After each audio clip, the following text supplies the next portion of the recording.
வணக்கம் மக்களே, welcome to Deepavali tax. இன்னைக்கு நம்ம பார்க்க போகிற கதை பாசமே பிரச்சனையானால்.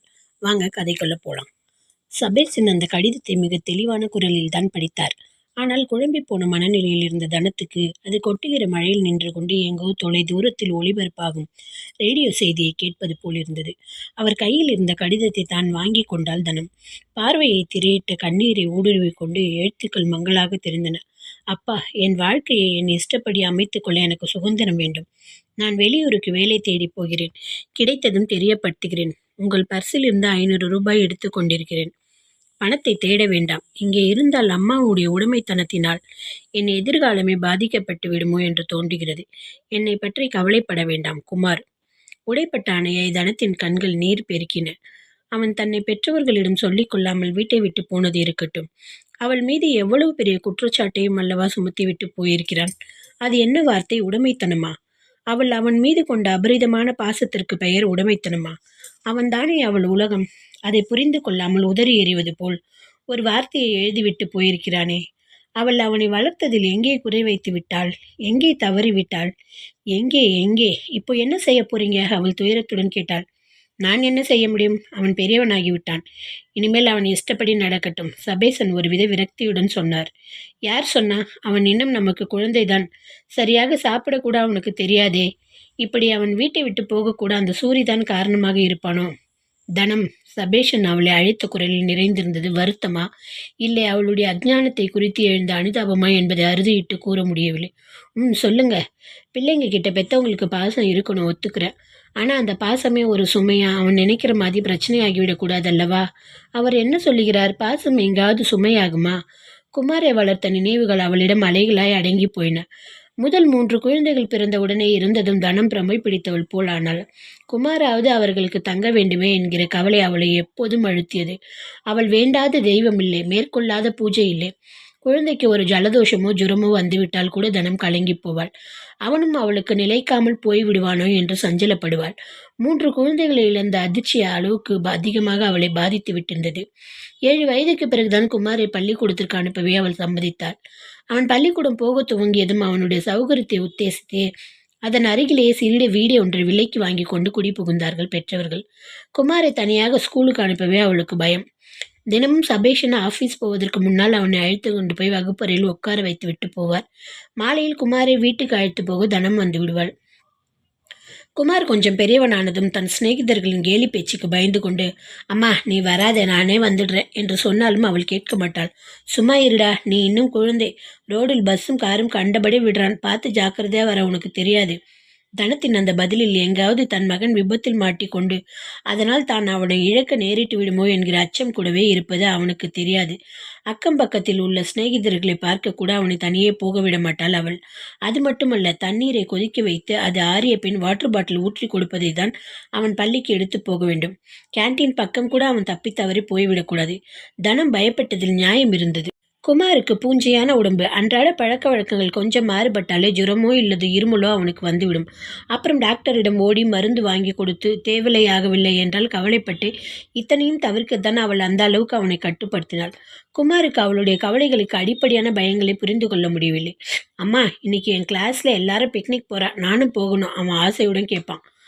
அவ்வளோதான். அவன் பிக்னிக் போய் எங்க திரும்பி வர தெரியாமல் தொலைந்து விடுவானோ என்கிற பயத்தில் அவனை ஸ்கூலுக்கே அனுப்ப மாட்டாள் தனம். அம்மா, எனக்கு ஒரு புஸ்தகம் வாங்கணும். நான் என் சிநேகிதனோட மார்க்கெட் வரைய போயிட்டு வரேன்.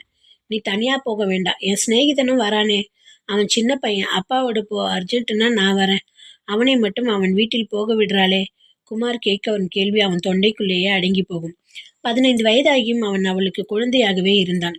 குமார் தாய்க்கு அடங்கிய பிள்ளையாக இருப்பதை அவன் கையாளாகத்தனமாக அவன் சிநேகிதர்கள் சுட்டி காட்டி கேலி செய்தனர். குமார், இன்னைக்கு நம்ம ஸ்கூல் டீம் மைதானத்துல மேட்ச் விளையாட போறாங்க, பார்க்கலாம் வரியாடா? நம்மட்டு சிரிப்புடன் கேட்பான் ஒருவன்.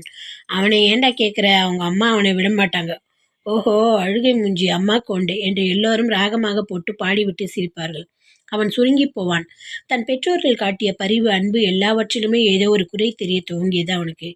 எல்லாம் இருந்தும் சந்தோஷமாக இருக்க முடியவில்லை அவனால். அது ஏன்?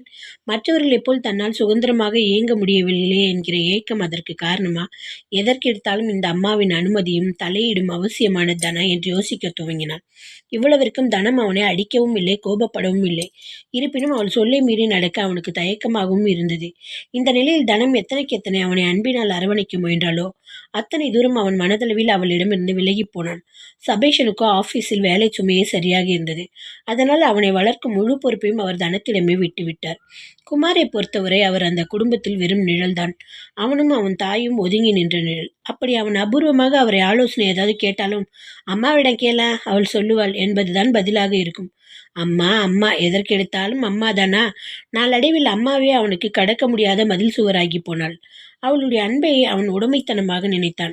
அதனின்று தன்னை விடுவித்துக் கொள்ள போராடினான். படிப்பு முடியும் வரை காத்திருப்பது என்று தீர்மானித்துக் கொண்டான். இடையில் அவனுக்கு சூரியின் நட்பு கிடைத்தது.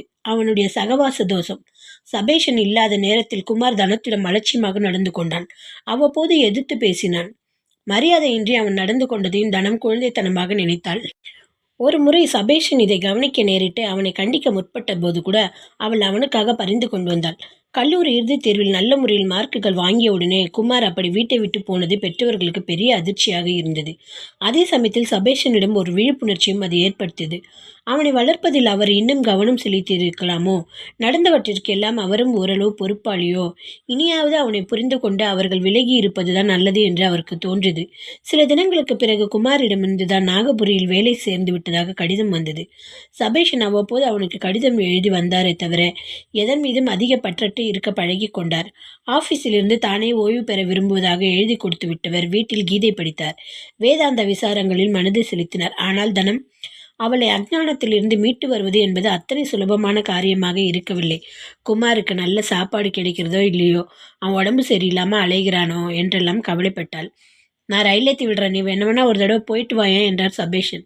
வேண்டாம், அவள் அவசரமாக மறுப்பு சொன்னாள். அங்கே அவளுக்கு வரவேற்பு இருக்காது என்பது அவளுக்கு தெரியாதா? அவள் தவிப்பிலும் புலம்பலிலும் ஓராண்டு காலம் ஓடிவிட்டது. நடுவில் வேலை விஷயமாக சென்னைக்கு வந்த குமார் 3 நாட்கள் முள்மேல் இருந்தோனைப் போல் அங்கே தங்கினான். சபேஷனிடம் பேசிய ஒரு சில வார்த்தைகள் கூட தனத்திடம் பேசவில்லை. தாயை பார்த்ததுமே அவன் முகத்தில் ஒருவித சிடுசிடுப்பு தோன்றிவிடும். அவள் கேள்வி கேட்டால் அவனிடமிருந்து பதில் வராது. அவளுடன் பேசும் சந்தர்ப்பங்களை அவன் தவிர்க்க முயன்றான். சபேஷன் மனசுக்குள் அழுதார். பெற்றவளே என்கிற பாசம் கூடவா அவனுக்கு இருக்காது? தனம் அப்படி என்ன பெரிய குற்றத்தை செய்து விட்டாள்? சூரியன் நட்பு அந்த அளவுக்கு அவன் மனசை களைத்து கெடுத்து விட்டதோ? தனமோ தன் உடம்பின் ஒவ்வொரு அணுவிலும் அவன் மீது பாசத்தை நிரப்பி வைத்துக் கொண்டிருக்கிறாளே. குமார் தன்னை அலட்சியப்படுத்துவதையும் அவன் குழந்தைத்தனமாக எண்ணி பொருட்படுத்தவில்லையே அவள்.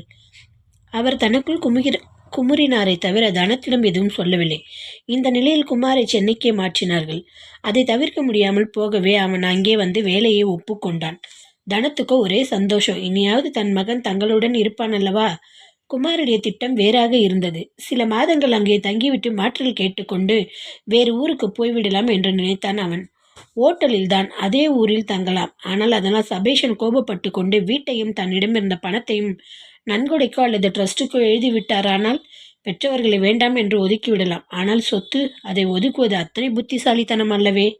நல்ல இடங்களில் இருந்து பெண்ணை பெற்றவர்கள் அவனுக்கு சம்பந்தம் பேச வந்தார்கள். அவன் திருமண விஷயத்தில் பொறுப்பேற்க தயங்கிய சபேஷன் தனத்தை எச்சரித்துவிட்டு தானும் ஒதுங்கி கொண்டார். குமார் தன்னுடன் ஆபீஸில் வேலை பார்த்த பிரபாவை நேசித்தான் என்கிற விஷயம் பின்னால் இருவருக்கும் தெரிய வந்தது.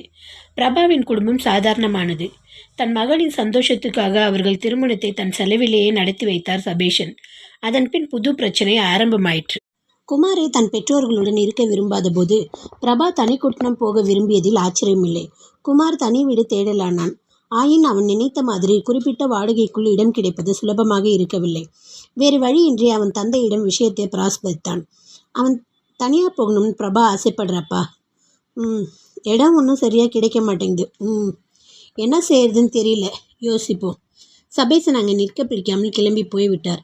அவன் என்ன எதிர்பார்க்கிறான்? இந்த வீட்டில் நீங்கள் இருங்கள், நாங்கள் கிளம்பி போகிறோம் என்று சொல்லலாம் என்று விரும்புகிறானோ அதை அவர் ஒரு நாளும் செய்ய மாட்டார். இந்த அளவுக்கு நன்றி கெட்ட ஒரு பிள்ளைக்கு உதவ இனியும் தியாகம் செய்வது என்பது முட்டாள்தனம் என்று அவர் தீர்மானித்து கொண்டாலும் தனத்தின் பிடிவாதத்திற்கு முன்னால் அவரால் எதுவும் செய்ய முடியல.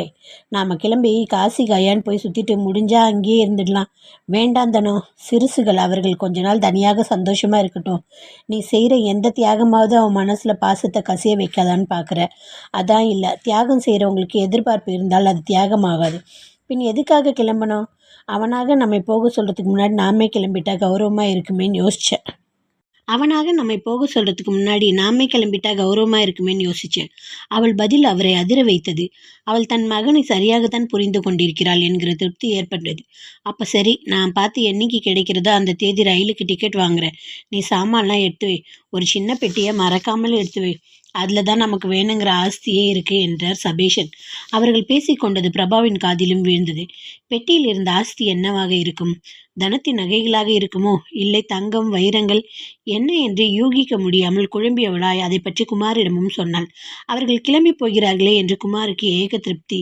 ஆபீஸில் மறுபடியும் ஆற்றல் கேட்க வேண்டாம். வீட்டு பிரச்சனையும் அதே நேரத்தில் தீர்ந்துவிட்டது. ஆனால் அவன் பெற்றோர்கள் வீட்டை மட்டும் விட்டுவிட்டு போய்விட்டால் மற்ற நகைகள், பணம் எல்லாவற்றையும் உடன் எடுத்து போய்விடுவார்களோ? ஆஸ்தி என்று அதனால்தான் சபேஷன் குறிப்பிட்டாரோ? அவன் வழக்கத்தை விட அவர்களிடம் இதமாகவும் அன்பாகவும் நடந்து கொண்டு விஷயத்தை அறிய முயன்று முடியவில்லை.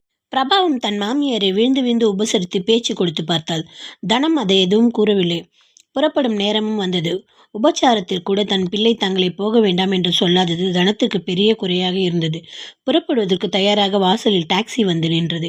சாமான்களை எல்லாம் அதில் ஏற்றிவிட்டு கைக்கு அடக்கமாக இருந்த சின்ன பெட்டியை தூக்கி கொண்டு சபேஷன் கிளம்பிய போது குமார் முற்றிலும் எதிர்பாராத விதமாக அந்த காரியத்தை செய்தான். அவர் கையில் இருந்த பெட்டியை வெடுக்கென்று பிடுங்கி கொண்டு, அப்பா, ஒரு நிமிஷம் சாவியை கொடுங்க என்றான். தனமும் சபேஷனும் திருக்கிட்டார்கள். எதை தாங்கள் அங்கிருந்து கடத்தி சென்று விடுவோம் என்று அவன் சந்தேகப்படுகிறான். இது என்ன அல்பத்தனம்! இப்படியும் ஒரு மகனா? இந்த நாளுக்காக அவர்கள் அவனை அத்தனை கஷ்டப்பட்டு வளர்த்தார்கள். சபேசன் சொல்ல முடியாத அளவுக்கு வெறுப்பு மிகுந்து போனவராய் பெட்டி சாவியை விட்டெறிந்தார். தனம் உடைந்து போனாள்.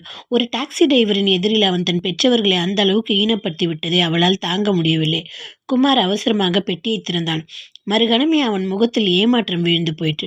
பெட்டிக்குள் பைன் செய்யப்பட்ட பகவத்கீதையும் பஜகோவிந்தமும் கையகலமே உள்ள கண்ணன் திருவுருவப் படமும் ருத்ராட்ச மாலையும் இருந்தன. அந்த துக்கத்திலும் சபேஷனுக்கு அவன் ஏமாற்றத்தை பார்த்து சிரிப்பு வந்தது. என்னடா தேடுற?